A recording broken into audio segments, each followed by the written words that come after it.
There's a gorgeous shot, our Alien A camera up in Ridgefield, Washington. Welcome back to Afternoon Live.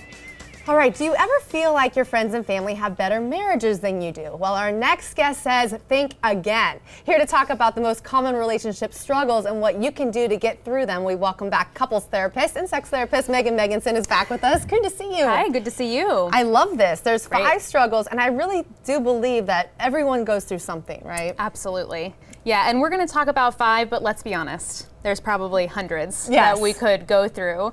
But I just find that we tend to keep our problems behind closed doors, especially with social media. This is such a huge problem in our culture right now. We see the best of everybody, right? We see like they look happy and they're doing great things with their family.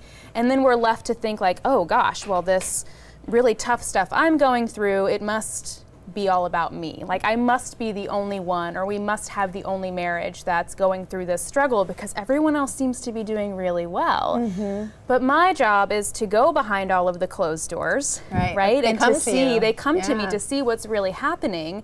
And the thing that surprises me is that nothing surprises me anymore, right? That we're all really dealing with such similar problems. If we can just talk about them together as a society, it'll probably feel much easier to manage. Do you think that people should open up more to their friends and be open about their relationships? I wish they would, especially within our families, right? With families, friends, if we could be more open about the struggles that we're experiencing, we could help each other collectively work through the things that are really hard instead of feeling so ashamed about all of the problems that we have that no one else has. It's just not true. And it really would help your relationship to know that you're not alone and that you can make it through. Exactly. So give us the first one. What's that first struggle? Well, the first struggle is really all about communication, right? And I think a lot of couples, they get together and communication is so easy in the beginning of the relationship. You're finishing each other's sentences, you're super connected, everything's going well.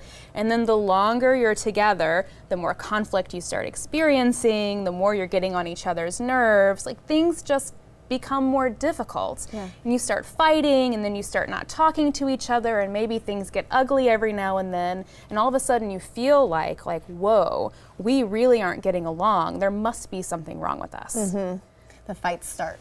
The Even fights more start, so. right. Conflict grows. But really, long-term relationships, it feels like the longer we're together, the easier things should get. Right. But it's just not true, No, right? The longer you get used to each other, so you end up bickering just like you would with your best friend. Exactly, So what do you do about it? Go to couples therapy, you know, like do 3 months of couples therapy really to get an outside perspective on how you're communicating. You can get some strategic support in what you need to do to communicate better, and over time you'll find your way back to each other again. It's very possible to overcome difficulties in communication, but not if you keep it in silence. Yeah, and that's so true with so many struggles because you have that protective factor, someone who's going to make sure that it doesn't get blown out of proportion. Yeah. Because again, you're not surprised when you hear of anything. No. It could be the biggest deep-rooted secret there is. Right, yeah. So what's your next one? So I have 2 different struggles people experience around sex, right? The first struggle that I hear all the time is, oh my goodness, we've been in this relationship for a long time and the spark is totally gone. Yeah. And we are not having sex anymore. We're in a sex slump. We have let each other, we've let ourselves go. We're not attracted to each other anymore, and the erotic energy has disappeared. And people feel so ashamed about this. A lot of people feel that when the sex stops in the relationship, it might be a sign that the relationship is over. Yeah. But that doesn't have to be true. Okay. Right? A lot of people struggle with sex slumps in their relationship. It is possible to overcome them. But on the flip side, you have couples who are very sexual in the beginning, but as time goes on, they develop what we call a desire discrepancy. So one partner has a high desire for sex, the other partner has a low desire for sex, and all of a sudden they're not having much sex, but they're fighting about sex all the time. So what, again, do you do? I know you can see someone about it, but what's like a first step tonight if you're like, okay, I have this discrepancy, I want to bring it up with my significant other? I think we have to remove the judgment first and foremost, right? So any language or any thoughts you have that feel judgmental towards your partner, like that there's something, I'm okay, but there's something broken about you, right? Or any language about the relationship, you know, our relationship's doomed or what's happened to us. We have to remove the judgment and really approach each other from a place of compassion and openness. Because that can get personal too. Oh, it could be a man. whole physical, you could take it so personally that you don't feel good about yourself. That's right, yeah. Be open, talk about your needs, collaborate, right? a long-term sexual relationship requires hard work and consistent effort. In the beginning, sex is really easy, happens organically, you don't even have to think about it. The longer you're in the relationship, the more effort you have to put into it. And let's destigmatize that that's a problem. Yeah. Right? It's not a problem to have to work on your relationship to make it last for the long term. Only about a minute. So okay. We can fit in two more. Two more. The last two are pretty connected. I hear a lot of people talk about the struggle of feeling lonely in their relationship. They've been together for a long time. Their social media looks great. They look like this super happy couple, like great family. Everyone else looks like they're doing great and they're super happy. But really behind closed doors, we're completely disconnected and we feel so lonely. And I just want to really normalize that that happens. Right? We grow apart in our relationships, we start to feel lonely, but we can find our way back together. It is possible to stay connected for the long term. You have to put in the work.